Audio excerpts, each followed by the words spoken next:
On se retrouve pour une nouvelle vidéo, cette fois-ci sur les bisectrices. On va voir ce que c'est, on va voir quelques propriétés essentielles et théorèmes essentiels qui découlent de cette bisectrice. Et on va donc commencer par la définir. Qu'est-ce que c'est? C'est une demi-droite qui coupe un angle en deux angles de même mesure. Je rappelle, une demi-droite, c'est on a une droite qui s'étend à l'infini d'un seul côté. De l'autre côté, elle ne s'étend pas à l'infini, elle a une limite. Donc là, j'ai une limite, et après le reste, ça s'étend à l'infini, c'est une demi-droite. Et donc cette bisectrice-là, elle est bisectrice parce que c'est une demi-droite qui coupe deux angles ou plutôt qui coupe un angle en deux angles de même mesure. On va voir ce que cela implique. Alors là, j'ai reproduit une situation dans laquelle on a une bisectrice qui coupe un angle en deux angles de même mesure. Je considère C le projeté orthogonal de D sur AR et B le projeté orthogonal de D sur AQ. Ça, qui dit projeté orthogonal, dit angle droit, dit apparition de triangle rectangle. Et on voit que ces deux triangles rectangles, ils ont déjà deux angles en commun, donc l'angle droit et l'angle formé par les bisectrices. Et du coup, s'ils ont déjà deux angles en commun, leur troisième est forcément commun. Donc cet angle-là est égal à celui-ci. Et on voit que donc cet angle est égal à celui-ci, que cet angle est égal à celui-ci, et qu'on a une longueur qui est commune aux deux triangles. Et donc forcément, ils sont isométriques. Ça veut dire que ABD est égal à ACD, c'est-à-dire c'est le même triangle. Donc forcément, leurs longueurs homologues, plutôt leurs côtés homologues, sont de même mesure. Ce qui signifie que AB est égal à AC. On en conclut donc que les projetés orthogonaux d'un point d'une bisectrice de part et d'autre de celle-ci forment des longueurs de même mesure. Et oui, quand j'ai fait les projetés orthogonaux, j'ai fait apparaître la longueur AC et la longueur AB qui sont donc de même mesure comme on l'a démontré. Donc ça, c'est une propriété qui est essentielle et qui va nous servir plus tard dans notre cours. Mais la bisectrice admet aussi un théorème qu'on appelle le théorème des bisectrices. Et pour vous le présenter, donc je vais vous présenter un triangle ABC. D'accord, on va commenter progressivement la construction. On fait apparaître un triangle ABC. On va considérer une longueur EC, c'est-à-dire que là je vais tracer une droite EC telle que cette droite soit parallèle à AB. Je vais considérer justement le prolongement de cette droite jusqu'à un point E qui correspond au symétrique de A par rapport à D, ce qui signifie que D c'est le milieu de AE. Et donc ça signifie aussi que cette longueur là est commune à celle-ci. Alors déjà, qu'est-ce qu'on remarque? On a cet angle là qui est commun à celui-ci. Alors je rappelle que j'ai oublié de le dire, mais en fait ça c'est une bisectrice, c'est juste que je la prolonge jusqu'à E qui est le symétrique de A par rapport à D. Et donc là j'ai des angles communs. Mais ce qui est intéressant, c'est que cet angle-là est égal à celui-ci. Pourquoi? On a deux droites parallèles, coupées par une séquente. Les angles alternes internes sont donc de même mesure. Là, j'ai des angles communs parce que angles opposés par leur sommet. Eh bien, si vous regardez bien la figure, vous allez vous rendre compte qu'en fait, si on prend le triangle ACE, on a sa base et on voit que de part et d'autre de sa base, on a deux angles qui sont de même mesure. Puisque on a dit l'angle qui est là est égal à celui-ci, mais l'angle qui est là, il est aussi égal à celui-ci, puisque ils sont issus d'une bisectrice qui coupe un grand angle en deux angles de même mesure. Donc cet angle vaut celui-ci, mais comme cet angle vaut aussi celui-ci, alors cet angle-là, l'angle DAC, est égal à celui-ci.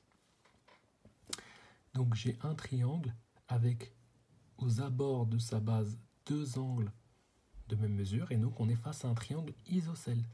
Car une des choses qui distingue le triangle isocèle des autres triangles, c'est que le triangle isocèle, il a aux abords de sa base deux angles de même mesure, et seulement deux angles de même mesure. C'est le fait de dire qu'il a seulement deux angles de même mesure aux abords de sa base qui le distingue des autres triangles. un triangle, par exemple un triangle équilatéral, il n'a pas seulement deux angles aux abords de sa base qui sont communes, mais c'est trois angles qui sont communs.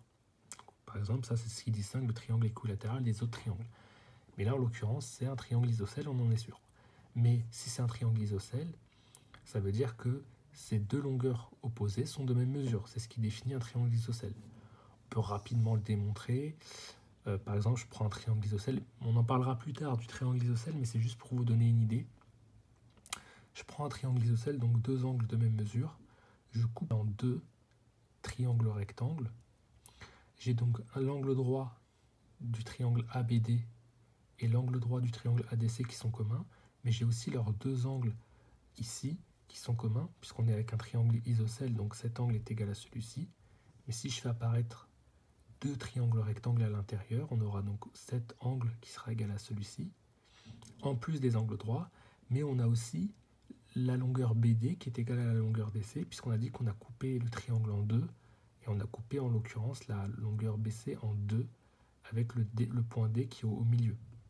Donc en fait, si on prend ce triangle-là, la longueur BD, elle est égale à la longueur DC. On a donc une longueur commune, et les angles aux abords de ces deux longueurs-là qui sont aussi de même mesure. Et donc forcément, les triangles sont isométriques, donc ABD est égal à ACD. Et s'ils sont isométriques, c'est que leurs longueurs homologues sont de même mesure, leurs côtés homologues sont de même mesure, ce qui signifie que AC est bien égal à AB. Donc voilà, c'est une façon de quasiment justifier que, effectivement, si on a deux angles ici communs, alors forcément, pour un triangle isocèle, forcément, du coup, on en conclura que AC est égal à AB.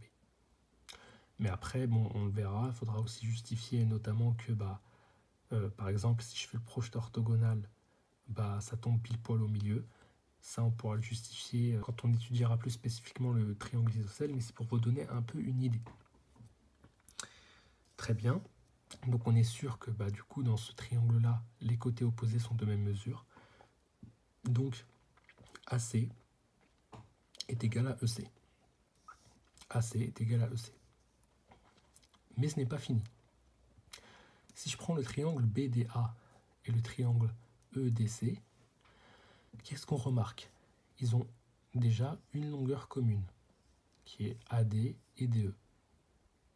Puisqu'on a dit que DE est égal à AD, puisque E c'est le symétrique de A par rapport à D, donc D c'est le milieu de AE, donc DE est égal à AD.